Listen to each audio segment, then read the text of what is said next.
Welcome to Sababoosh, the podcast of Milk and Honey. I'm your host, Jake Gillis. Join me in learning about Israeli culture from its movers and shakers. Connect with the Israel you love, or soon will.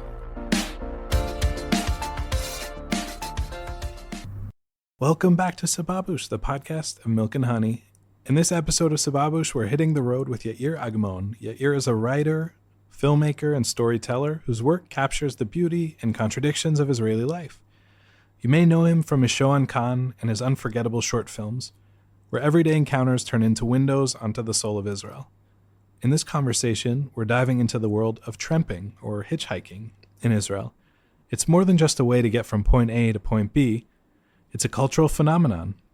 Tremping has shaped friendships, inspired stories, and revealed the unique texture of Israeli society, its openness, risks, humor, and deep sense of shared destiny. So buckle up, or maybe stick out your thumb, or in Israel you stick out your index finger, as we explore the stories of the Israeli road with Yair Agmon.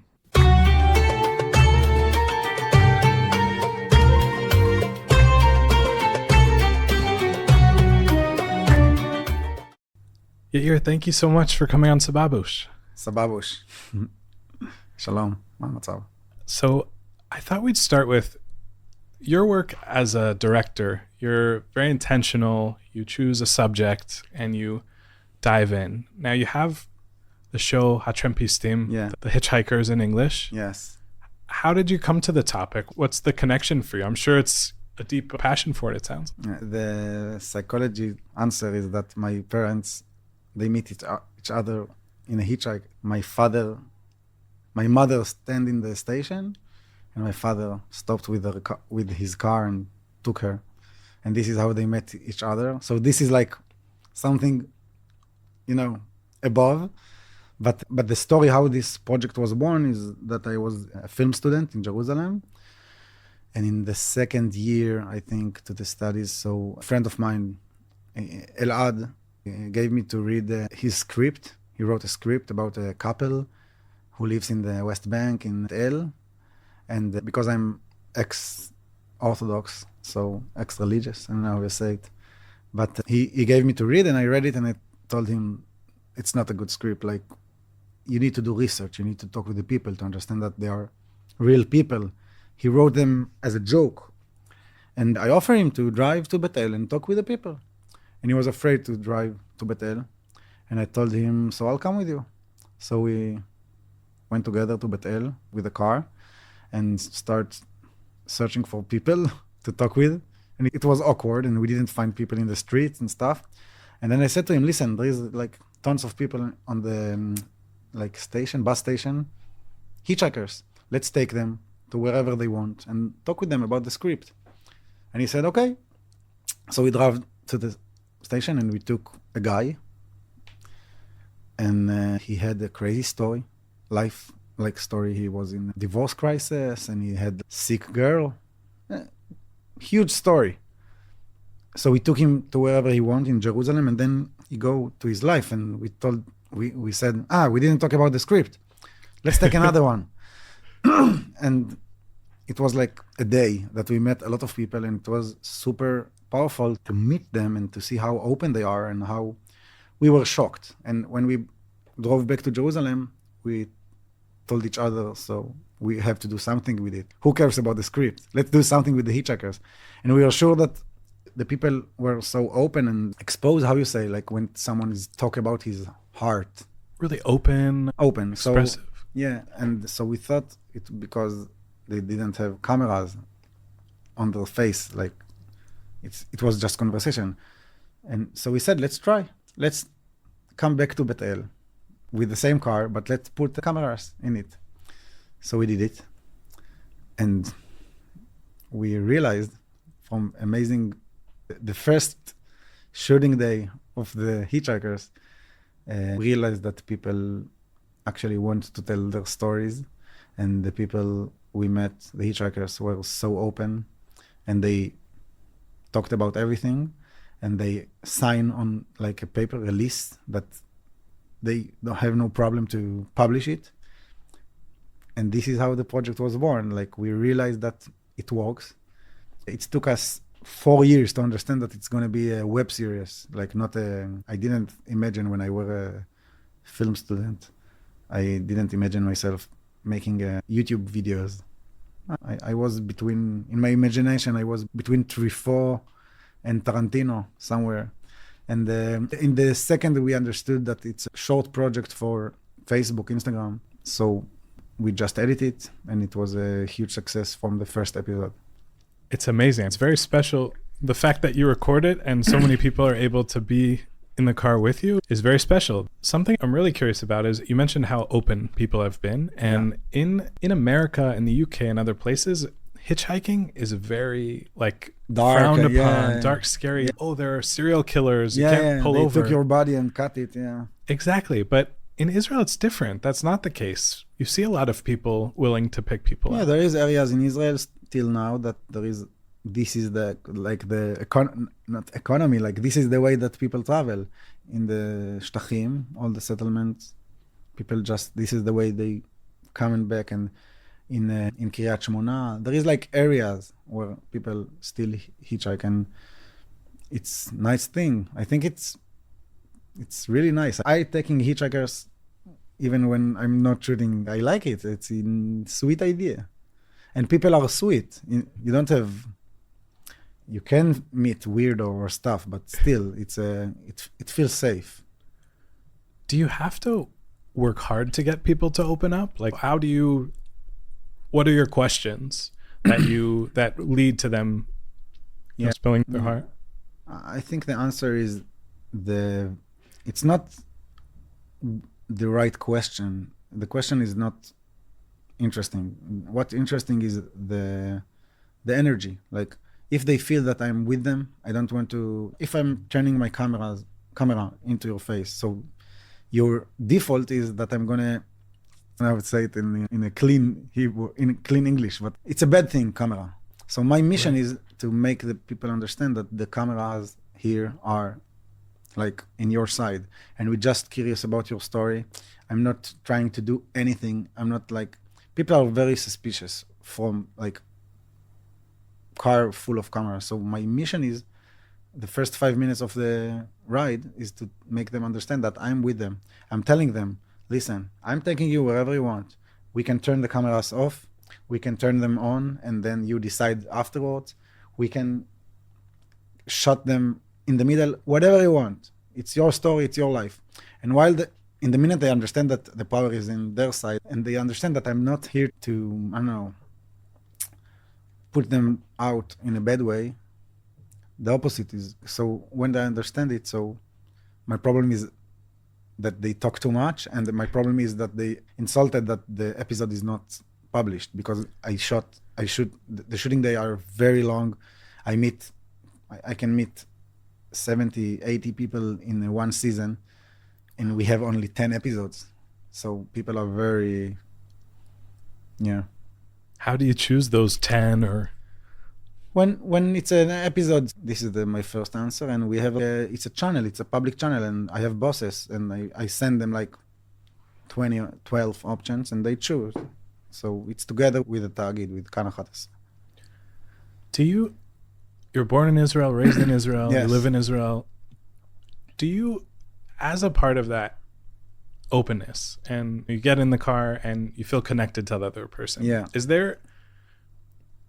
that Israeli, like to feel like, do you feel a connection right away? Is your guard down maybe different from if you're dealing with someone, a friend from Brazil or you're abroad? First of all, I think hitchhikers, by definition, are very open-minded people. They want to get somewhere, and they don't know how, and they have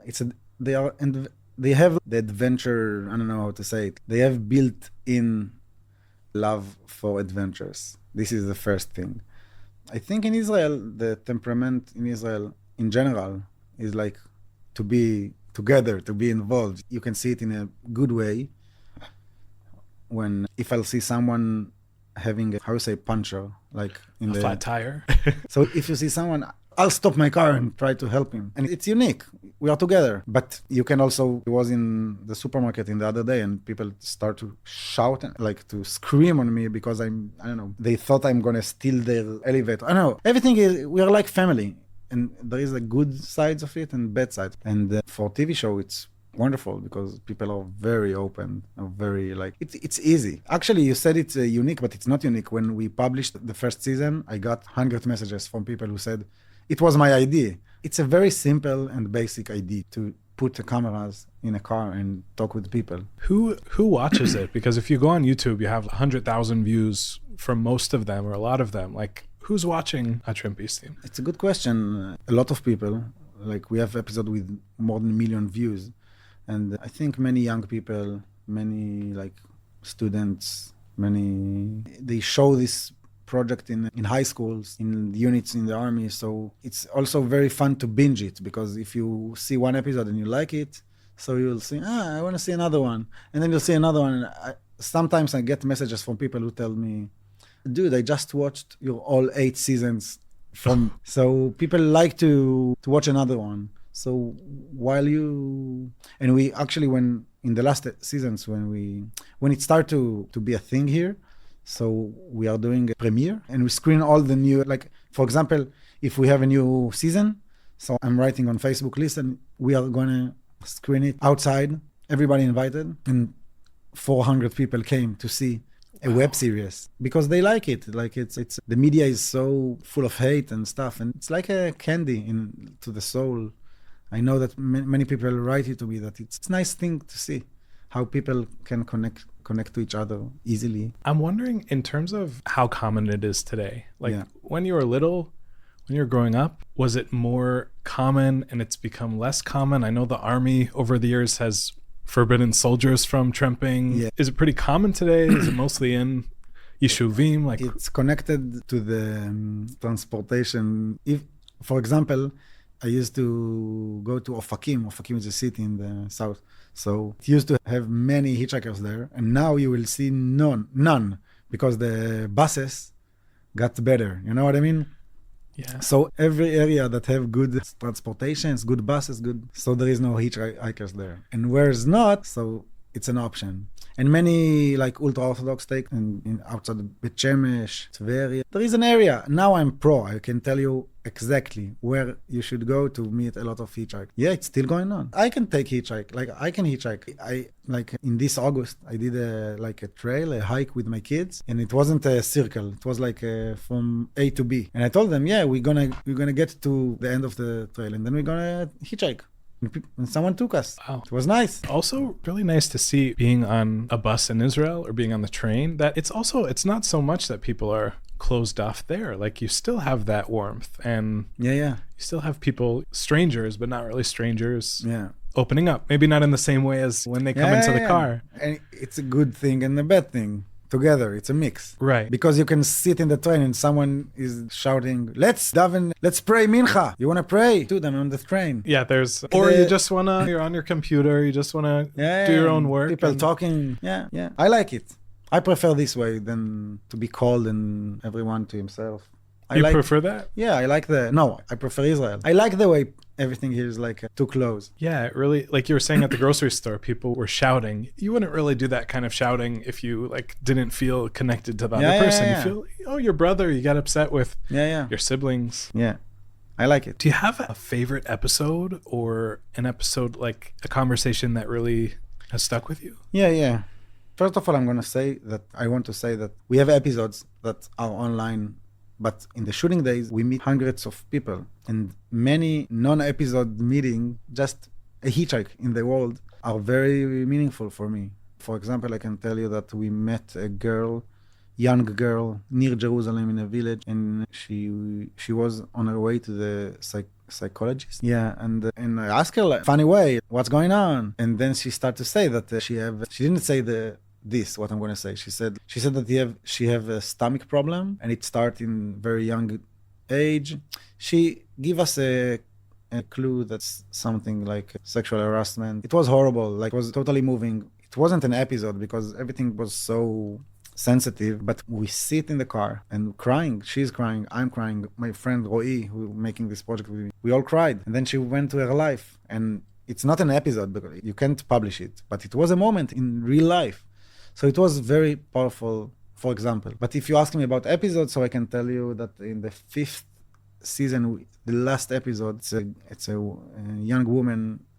Her name is Yarden, and she is a single mom with a very tough life. And we met her in the south, and she told us that she didn't were in the beach for 5 years, and she really loved the sea. So we said to her, we're going now to the sea. So we took her to be in the beach, and it's a very powerful episode. You can watch it, of course. And after the episode was published, so people saw Yarden and they fell in love with her. She have a very tough life, very tough. And they just start to help her. Like, it was crazy. It was crazy. Like, thousands of people gave her money, gave her love, gave her... Some doctors saw her teeth, and said that he want to fix it on. And some police officer saw the episode and he decided to help this woman. And he remodeled, like, to clean and to brush and to, every 2 weeks he came with his, not soldiers, but his, like, police friends. And they just, the living room, the salon, the kitchen, every 2 weeks they fix something in her house. It was an event, this episode. And of course, I have a good connection with her till now. She's now living in Ashkelon and she still struggles, but it was very powerful. Everything of this. That's so amazing that her life has been changed. Totally changed, yeah. Wow. Yeah. There are all of these positive interactions, and you have warm, like sometimes they end in tears, really connecting with people. Yeah. I've seen a few of the episodes where there is a bit of tension. You listen very warmly, like you're very much listening to them, but what is that like when it's not so easy? It's not like they're saying things that you don't agree with or... Yeah. I can guess that you saw the episodes from season 1 and 2. I think the project has changed between season 2 and 3. Like the first 2 seasons, it was me, young filmmaker, on his first project, trying to get reactions and trying to get likes and traffic and stuff, and I didn't really care about the people I show in the media. Like, I care about my success. It wasn't a good balance. Many episodes from the first season and the second season, I have a problem with them now. Not a problem because it's a journey and stuff, but still, I'm not proud with it. And between season 2 and 3, something changed because I realized that it's a real people, it's a real stories. Focus should be on them. The question that I should ask myself is who these hitchhikers are, like what their stories, how I can deliver their stories in the best way. So I can guess that if you will see episodes from season 3 and 4 and 5 and stuff, so you will see that even when we have disagreement, still it will be very respectful and full of love. You won't see like hardcore like conflict. And I have no problem with conflict, but the truth is that the fact is that if you react a person, if you give him respect and if you start the conversation with who is he, who are you, if you show that you care about him and not about his ideology, so all the vibe is changing in a second. And you can, with ultra-Orthodox, it's very common because when ultra-Orthodox came to my cars and they see me, how I'm look and they see the camera, so I really see in their faces, I see how they get ready to fight because they show that I'm going to ask them about Chok HaGiyus. Enlistment, like going into the army? Yeah, and about, the pride, I don't know. And I'm asking them about their father, for example. I gave them how many kids you are, how many siblings, and do you have a memory, only you and your father? And he's like, yeah. And he's telling me something like a moment that he remember of him and his father together. And I'm telling him a story about my father. And that's it. It's all you need to now it's not like ultra-Orthodox and a filmmaker from Tel Aviv that's sitting in a car and no, it's just 2 people talking about their father. And you can talk later about the army. You can talk about it, but it won't be violent. It would be full of love. And this is the whole idea of living together in this country. I really believe in it. I way more optimistic than my friends, my Tel Avivian friends, because I know that people are not ideology. People have ideology, but it's not who they are. You know what I mean? And aside from being in a car together in a Tremp situation, a lot of people aren't spending time with people that are very different from them. Yeah. This is the problem. I'm always telling my friends that it's such a present, such a gift that I have. How can I meet these people outside of I'm 38, I have 3 kids. I need to go to the basketball, chug, like after school. Elective. Yeah. Club. And today I need to go to the pool. I have no time to, how I'll talk with the Orthodox or with Arab or with anyone, hippie, anyone. The life getting like, and so it's healthy thing to meet people outside of your, I don't know, Ezor Chiyug region. When you talk with family and friends and you tell them about the series, about the project, about the day-to-day, are they generally pretty excited about it, receptive? Is there any, especially when you were starting out with it, talking to your family, talking to your friends, did they think, wow, that's an amazing idea, we can't wait to see what will come of it? Or was there any pushback? Anyone thinking? No, it wasn't pushback because it's a nice project. It's not. I have a few other projects, documentary projects that we had a problem with it, but in this project, it's quite cute. Everybody likes it. It's like full of love. It's very sachi, so it's sweet thing. So with this, I don't have any issues or stuff. Everybody likes this. Just as a quick side note, Sachi, it's hard to define, but it's like naive, like maybe a group of Americans comes to Tel Aviv and they're very excited and happy. It's not so easy to define. It's like a clean, not risky, sober in a way, but not necessarily not drinking or sober with his soul. Soul sober. It's important word. Tell to your people. Yeah, Sachi, it's an important word to understand things. Definitely. There's actually an article. We have a post. Has anything surprised you? You went into it with an openness, with pouring your heart out, having people pour their hearts out. Many things surprised me because even though I interview hundreds of people, still every time someone gets into my car, when he gets inside and I see him, I know everything about him. This is like my beliefs, my false belief that you see someone, see you, I know everything about you. I see your kippah, I see your glasses. I know everything about you. But the real chidush, the real deal is that every time I got surprised by something, but by who these people are really, it's always deeper. It's always interesting. I can give you an example. I have one of my best episodes in the 7th season is about 3 sisters. We found them in the kotel at 1:00 in the night, in the middle of the night, and it was in like before Rosh Hashanah, and they were with the glasses barad. How you say barad? Like a shake, like like a frozen. Yeah, frozen juice or something, and they play with it. Slushy. Yeah. Anyway, I saw them. I knew everything about them. It's gonna be funny. 3 sisters from Latanya. It's gonna be like jokes. And then they got inside, and they tell us her crazy story. They grew up in a family that their mother were sick all the years, and her father have a mental illness disease, and one of the sisters gave a kidney. How she donated a kidney? Yeah. So one of the sisters, she gave her kidney to the mother, and then the mother had 3 years, and then she got problem, and then she got COVID. Crazy story about a family who respect their parents. You never saw a family with such a kabedet avicha v'et imecha vibe in your entire life, and they are such a strong family, strong together in front of the life. Like, it was so inspiring. And if you will told me that these girls with smoothie playing was such a huge lesson for me, and this is like the big deal for me in this project, that you never know. You think you know, but you never know. Do you think you come out of these conversations a certain way? You're surprised. Yeah. The girls with the slushies, surprising. Everyone, they come in, you think you know them. Yeah. Do you think they're changed at all? Are they, when they sit and they see you and then they leave, are they thinking, I had it so wrong, I thought all these things, but... I don't think so. I think many times they see the episode online, like the 7 minutes, the 10 minutes, and they see the reactions, the comments, the shares, like they see the reactions of the world to them, and many times it's very powerful for them, because many people don't look at themselves as a interesting, special, inspiring people. Like, they think, oh yeah, I'm okay. And then when they see the comment, wow, what an amazing family, this is unbelievable.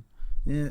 So it gives them like it gives them something. I don't know what. Maybe pride. Like, it's so true that someone thinks that they're from America and they went to college, and it sounds so boring to them. You didn't grow up in America. Like, everything that they've done might actually be pretty exciting. Yeah. Is there recently, during the war, the last few years, are the people who are tremping getting fewer? Is there a security concern, and do parents? I don't think, because we will always have the settlers and the ultra-Orthodox, and we will always have nice areas with the traffic problem. not traffic, like transportation problem. Mitzpe Ramon, for example, or in Eilat, in the border with Egypt, it's like there is a problem with the taxi drivers. They're taking too much money. So every time I'm there, I'm just, who wants rides to the city? And everybody wants. And yeah, but as I said, when the buses get better, yeah.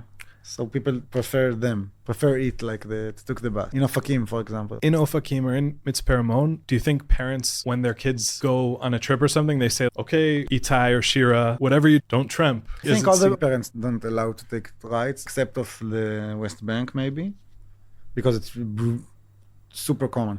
But all the small villages, for example, I have two brother-in-laws that live in Eshchar. It's like a village in the middle of nowhere in the near Carmiel, like nowhere. So every time they want to go to Carmiel, so they take a ride from the gate, and also they can go back home with hitchhiking. So it's still happening, yeah. It's really such a beautiful, I would really encourage everyone to watch, like to really have a window into these interactions, especially people who aren't in Israel right now, who aren't going to hitchhike, but to see these conversations. And it's very powerful. It's amazing that you made it happen. Like now it's a thing, and now it's a big thing that people are watching. And yeah. And as I said, it started as a project we did by the side during the film school. And then the public channel of Israel have digital section, and they want us to do like the second season. And then it was like a big success, so they asked for the third season, and then they asked for the fourth season, and it's eight seasons. Wow. I would never believe that this tiny project will be so like. And today I came from a lecture about this project, and so it's a big deal for me, this small thing, and people recognize me from this project. It's a huge deal. That's amazing. I would love to continue the conversation, but because of the time, I think we should go into the Te'imot segment, which is get a couple of recommendations from you of your favorite things. Okay, Yair, what is your favorite Israeli food? Like food that I make? You could make it or that you get at a restaurant, just like... I can tell you what is my perfect breakfast, and I eat it every day. It's cucumber, tomato, tahini, and how you say it? Egg, not egg, sunshine. How you say it? Bitzat ayin. Sunny side up. Sunny side up, yeah. It's all I need every morning to the rest of my life. Perfect thing, perfect meal, perfect everything. The tomato is perfect, the cucumber is perfect, the tahini is perfect. Olive oil, 2 eggs, no bread, Am Yisrael Chai. Amazing. Yeah, it's all I need. Favorite singer? Favorite Israeli singer? Oh, wow, singer. Or band? Or a band. Wow. Let me look on my let's see. I love Evet Rabanai. I just was at his concert at the National Library. He's such a neshama, big neshama in the world. And every time I said to myself, okay, been there, done that, move on. And every time he's still, I like it. I like to listen to Eyal Golan, even though you don't listen to him anymore. But Am Yisrael Chai and, something. No, I really love him, like the old songs. It's here. It's on my top. So I'm listening to him because my father passed away 10 years ago, but he was very connected to his music. So for me, it's even though he's a douchebag, Eyal himself, his old music is so moving for me. Favorite author? Favorite author I like Amos Oz. I think he's really gentle. He's a big teacher for me. His name is Asaf Shor. He's not so famous, but he has very smart and tiny book, like very small stories, but with very strong, very powerful. I love him. And I love Volbach, like the French, Michel Volbach, crazy French guy. I like him. Cool. Finally, favorite vacation spot in Israel? I like the north. Bet Hillel, Kfar Blum, the rivers. Yeah. Such a wonderful area. We've been there with my kids 2 weeks ago in August. It's like the best area. Did you go kayaking? No, I hate kayak. We just find a spot and stay there for 3 hours. The water are cold. Then they go back. Watermelon. Yeah. Wow. Yair, thank you. Thank you so much for coming on Sababoosh. Thank you for joining us on Sababoosh for this fascinating conversation with Yair Agmon about the culture of tremping, or hitchhiking, in Israel. We hope the stories of the road gave you new insights and smiles into the unique ways Israelis connect with one another. Next time on Sababoosh, get ready to move with DJ Rafi, the Israeli DJ, performer, and viral sensation whose music videos light up dance floors around the world. From simchas to social media, DJ Rafi blends tradition and modern beats in ways that bring people together with joy and energy. His videos have been viewed more than 850 million times. We'll talk about his creative journey, how Israeli culture shapes his choices, and why rhythm and dance can be powerful tools for connection. Stay connected with us. Follow Sababoosh on your favorite podcast app so you never miss an episode, and check out our website, sababoosh.com, where you can also subscribe to our Substack. We've already published over 50 articles on Israeli culture, everything from Eurovision to the slang term Sachi, and we're adding more all the time. If you enjoy the show, please take a moment to rate and review Sababoosh on Spotify, Apple Podcasts, or wherever you listen. Your feedback really helps us reach more people. We're also excited to share that Sababoosh now offers opportunities to bring Israeli culture directly into your community or program. From talks and webinars to workshops and courses, we love engaging with groups in a more interactive way. Our current offerings include Intro to Israeli Culture, Israeli Music After October 7th, and Shtisel and Chill, a look at Israeli culture through TV. If this sparks interest for your community, campus, or gap year program, feel free to reach out. We'd love to collaborate. You can find more information on sababoosh.com. We've got some exciting guests coming up, and I'd love to hear from you. Send your comments, ideas, or guest suggestions anytime to jake@sababoosh.com. Thanks so much for listening and for being part of the Sababoosh community.